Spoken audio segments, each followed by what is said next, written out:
My dear children, the forest grew darker with every step the trees stood taller and closer like silent guards watching from both sides. The air felt heavy, and the shadows moved like living things, yet the star lamp stayed warm in the children's hands, and its light never weakened. The deeper they went, the quieter the forest became. No birds, no wind, no sound of insects, only the soft rhythm of their footsteps and the gentle glow of the light before them. Soon the ground began to rise, and the forest slowly opened its arms, releasing the children into a wide open land where the hills of echo slept under the empty sky. Each step they took returned to them. Many times louder their breathing, their movement, even the soft hum of the star lamp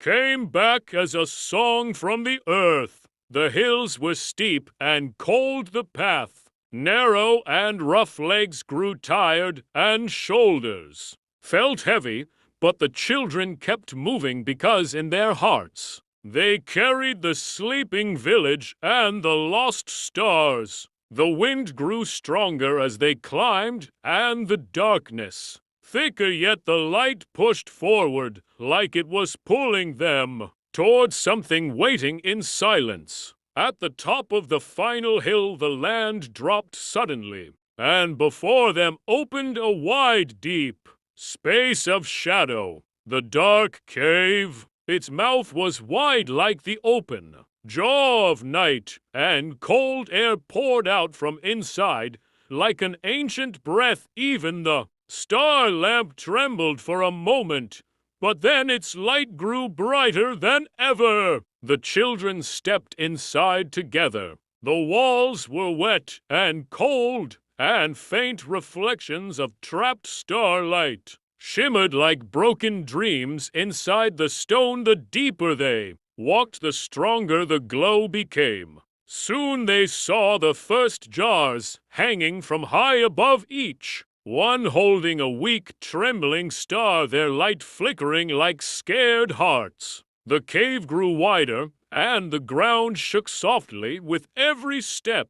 Then they felt it, a presence, heavy, lonely, and powerful. From the deepest center of the cave, a tall shadow slowly rose, its form made of darkness and sorrow. Its eyes burned low like dying embers, and around it hundreds of jars of stolen starlight floated in silent sorrow. The shadow felt the light of the star lamp and turned toward the children. The cave trembled as its voice rolled through the stone like distant thunder. The shadow had waited a long time for someone to follow the light into its darkness, and now the light had finally arrived. My dear children, the shadow slowly moved forward, its shape rising like smoke made of sorrow. The jars of starlight around it trembled as if they felt the fear in the cave. Even the walls seemed to listen. The star lamp glowed stronger in the small hands that held it. The light touched the dark form, and for the first time, the children did not see anger. They saw pain, deep and endless like an ocean without waves. The shadow lifted its face toward the light, and the sound it made was not a roar, it was a broken breath, heavy and tired. Long ago the shadow spoke. It had been small and full of wonder. It would lie beneath the sky and watch the stars for hours, believing they watched back, believing they understood its quiet heart. But the world had been cruel. Voices had mocked, hands had pushed, and laughter had turned into chains around its spirit. So it fled into darkness, carrying hurt like a wound that never closed. In the dark, the shadow had believed it was safe, but the dark was empty, and the silence louder than any cruelty. And so it reached for the only beautiful thing it remembered, the stars. It took them not to destroy the world, but to fill the emptiness inside itself. As the shadow spoke, the jars shook harder, and thin lines of light escaped like quiet hopes trying to return to the sky. The cave walls shimmered, and the children felt the weight of sorrow all around them. Still they did not speak. Their silence was not fear, it was kindness listening without judgment. The star lamp pulsed in their hands, and its warmth spread through the cave like a soft sunrise pushing against centuries of cold. The shadow felt it and fell slowly to its knees, its great form shaking as light tears slipped from its eyes and touched the stone, turning into tiny glowing streams. For the first time since the stars had vanished, the shadow felt seen without fear and heard without pain. The jaws cracked slightly as if they too longed to be free. And in that quiet, trembling moment, the choice stood before the shadow, like a doorway made of light. My dear children, the shadow trembled before the doorway of light. The warmth of the star lamp touched the jars, and the cracks widened as if the stars inside were waking from long sleep. The shadow raised its shaking hands, and for a moment the whole cave held its breath. The air grew still. The walls stopped whispering, even the darkness paused. Then slowly one jar opened, and a thin stream of light flowed out like a river made of gold. It rose toward the cave roof, searching for the sky. It remembered another jar, followed then another, and another, until the air filled with flying light. The stars rushed upward like thousands of glowing birds returning home. Their warmth filled the cave, their light healed the cold, and the sorrow began to fade. Outside, the first star appeared, then many, and soon the entire sky burst into life again, lighting the mountains, the forest, and the sleeping village below. The world awakened, animals stirred, the wind sang, and far away children opened their eyes to a sky reborn. Inside the cave, the shadow stood smaller. Now the darkness peeled away from it like old skin, falling to the ground, and beneath it stood a tall, quiet guardian made of soft light and deep regret. The shadow was no longer a thief. It was only a lonely heart that had chosen to return what it had taken. The guardian lifted its face toward the flying stars, and for the first time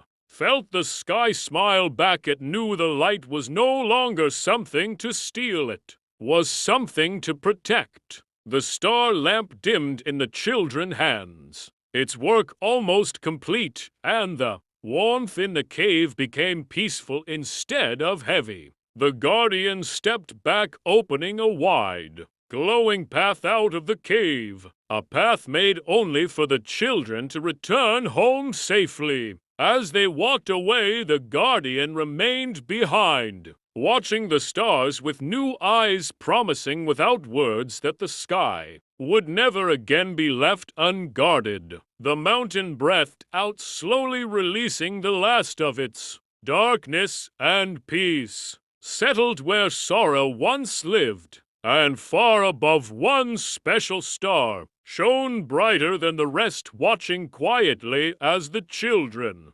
began their journey back toward the waiting village. My dear children, the road back felt different. Now the darkness no longer pressed on their shoulders. The air felt lighter, the wind felt kinder, and the star lamp glowed with a soft, peaceful light. The mountains slowly fell behind them, and the hills of echo returned every step gently, as if wishing them safe passage. Their breathing became calm, and the light guided them through the open land toward the waiting forest. The whispering forest welcomed them back with quiet kindness. The shadows no longer moved with fear, the low voices drifted through the branches like lullabies, and the hidden path opened once more beneath their feet. They walked without hurry now, for the world no longer waited in pain.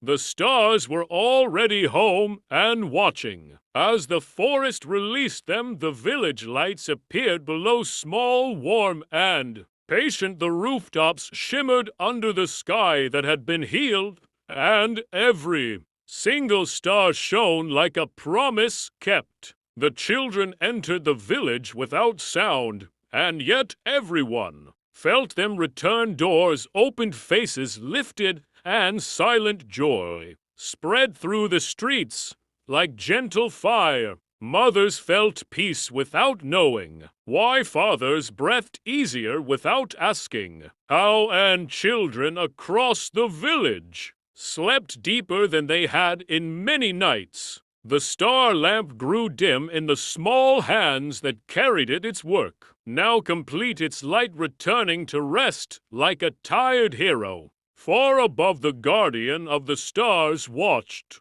quietly, its heart no longer heavy, its duty clear, and its loneliness healed by the gift it had returned. From that night on, the sky never forgot the village again, and the stars were brighter than they had ever been before. And whenever one lonely star shone, just a little brighter than the rest, the world knew the guardian was watching and remembering the children who had walked into the dark and brought back the light. So, my dear children, whenever your nights feel too quiet or your dreams feel afraid, look up and remember that the smallest hearts can change the greatest skies, and that kindness is stronger than any darkness. Now close your eyes, let the stars guard your sleep, and let courage grow quietly inside you.